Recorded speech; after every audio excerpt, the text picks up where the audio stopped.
Birleşik Krallık'ın FETÖ'nün 15 Temmuz darbe girişiminin ardından ülkemizle gösterdiği samimi dayanışmadır. Bunun için de özellikle Elena çok teşekkür ediyorum. Hemen bizi araması, hemen gelmesi, bundan dolayı teşekküre şayandır. Türk demokrasisini, Türkiye Büyük Millet Meclisi'ni, seçilmiş hükümeti ve doğrudan şahsımı hedef alan bu alçak darbe girişiminin ardından ülkemizde sergilenen dayanışmayı asla unutmayacağız. Birçok Batı ülkesi bu hain saldırıyı kınamaktan dahi acizken İngiliz makamları anında gerekli destek açıklamalarını yaptı ve demokrasiden yana tavrını koydular. Böylece Birleşik Krallık 15 Temmuz sonrasında müttefikliğimizin ve stratejik ortaklığımızın yanı sıra gerçek bir dost olduğunu da gösterdi. Değerli katılımcılar, ticari ve ekonomik çıkarlarımızın giderek daha da örtüşmesi ve işbirliği alanlarının genişlemesi de ilişkilerimizi yakınlaştıran bir başka husus. Esasen tarihsel olarak baktığımızda ticaret her dönemde ikili ilişkilerimizin lokomotifi olmuştur.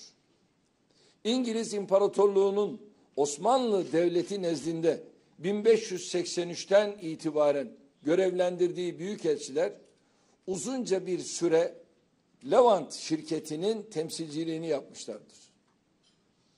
Osmanlı'nın yurt dışına gönderdiği ilk büyükelçilerden Yusuf Agah Efendi 1793'te Londra'ya gelmiştir. 1851 yılında dünyanın ilk uluslararası sergisi bugünkü Hyde Park'ta düzenlendiğinde Osmanlı Devleti'nin sergide önemli bir katkıyla yer aldığını görüyoruz. Hatta serginin en çok ziyaret edilen alanlarından biri Osmanlı Devleti'nin bölümü olmuştur.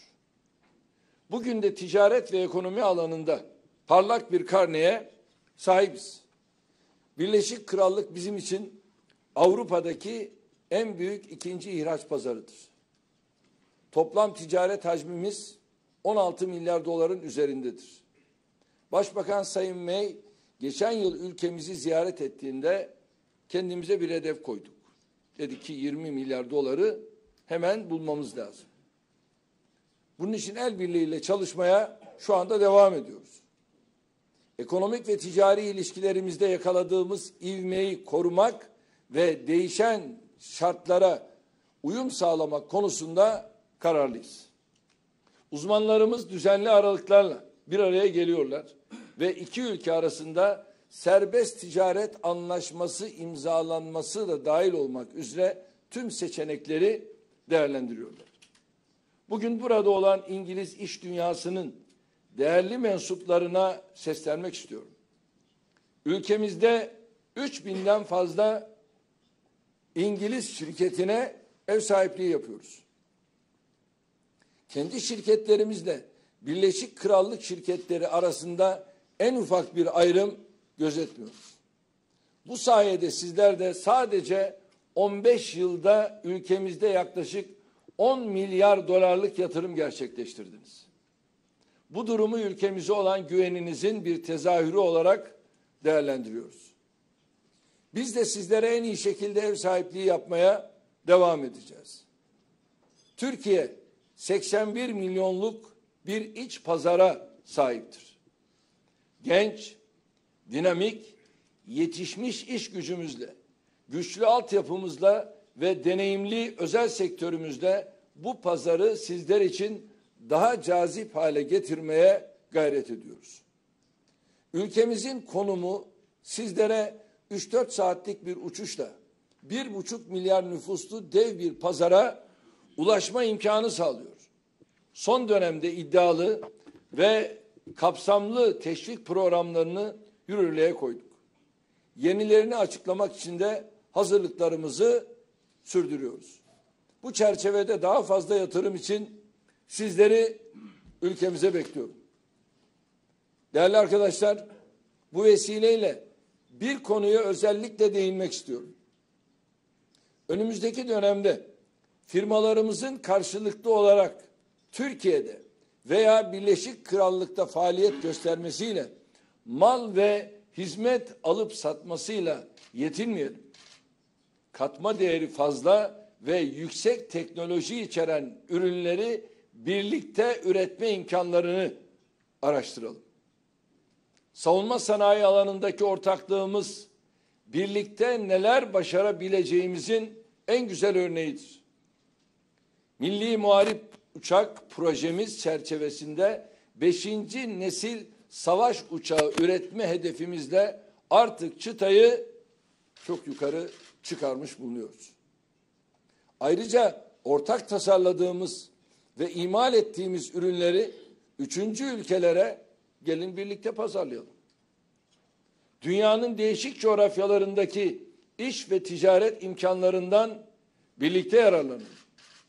Türkiye'nin operasyonel imkanları ve Birleşik Krallık'ın finans gücü bir araya geldiğinde ortaya çıkacak sinerji her iki taraf için de çok büyük kazançlar sağlayacaktır. Gelin bu büyük fırsatı birlikte değerlendirelim diyorum. Geçtiğimiz yıl Exim Bank ile Birleşik Krallık'ın İhracat Finansman Kuruluşu UKEF aracılığıyla bu konuda önemli bir adım atıldı. Türk ve İngiliz firmalarının 3. ülkelerde birlikte üstlenecekleri projelere ortak finansman sağlanmasına imkan veren kapsamlı bir işbirliği tesis edildi. Bu işbirliğinin firmalarımızın 3. ülkelerde ortaklıklar kurmasını kolaylaştıracağını düşünüyorum. Turizm önemli bir işbirliği alanımızdı. Ama bir süredir durgunluk yaşanıyordu. Bu sene hareketlendi. Ağırlamayı hedeflediğimiz 40 milyon turist içinde biz sizleri özellikle görmeyi arzuluyoruz. Bu tür temaslar, bunların ötesinde tabii bir de konut sahibi olmanızı da arzu ediyoruz. Zaten İngiliz dostlarımızdan konut sahibi olanlar çok ama yeterli değil. Bu sayıyı daha da artıralım istiyoruz. Ekonomik faaliyetin ötesinde bu dostluğumuzu da pekiştirecektir. Değerli misafirler, Türkiye ile Birleşik Krallık arasındaki stratejik ortaklığı basit bir tercih olmanın ötesinde her iki ülkenin ve aynı zamanda geniş bir coğrafyanın menfaatleri açısından bir gereklilik olarak değerlendiriyorum. Türkiye olarak Avrupa Atlantik bölgesinin güvenliğine önem veriyoruz. Orta Doğu'da kalıcı barış ve güvenliğin tesisi için çalışıyoruz. Suriye, Irak, Afganistan ve Somali gibi ülkelerin istikrara kavuşturulmasını hedefliyoruz. Terörizmin her türüyle ortak mücadele edilmesini istiyoruz. Tüm bu hususlar ülkelerimizin öncelikli gündeminde önemli bir yere sahiptir. Ülkemizin yanı başında tüm dünyayı etkileyen çok ciddi sınamalar yaşanıyor. Türkiye ve Birleşik Krallık uluslararası toplumun iki sorumlu üyesi ve iki müttefik olarak bu sınamalarda omuz omuza mücadele ediyor. Terör ve düzensiz göçün sebepleriyle kaynağında mücadele edilmesi konusunda karşılıklı olarak biz kararlıyız. Dünyanın her yerindeki ihtiyaç sahiplerine insani yardımlar ulaştırılması bakımından daha fazla işbirliği yapılması hususunda da ortak iradeye sahibiz. İşte şu anda bildiğiniz gibi dünyada en fazla yardıma eli açık 3 ülke, 1. sırada Amerika, 2 Türkiye, 3 İngiltere. Ama bunu milli gelire oranla yaptığımız zaman, milli gelire oranla baktığımızda 1 numara Türkiye, 2 numara Amerika, 3 numara İngiltere. Bu bir şeyi gösteriyor. Biz eli açık ülkeleriz. Ve bu dayanışmamız bizim artarak devam etmeli. Türkiye aynı anda çok sayıda terör örgütüne karşı son derece etkili bir mücadele yürütüyor. Biz terörle mücadele alanında aldığımız önlemlerle kendi halkımız yanında Avrupa'nın ve tüm dünyanın güvenliğini de sağlıyoruz.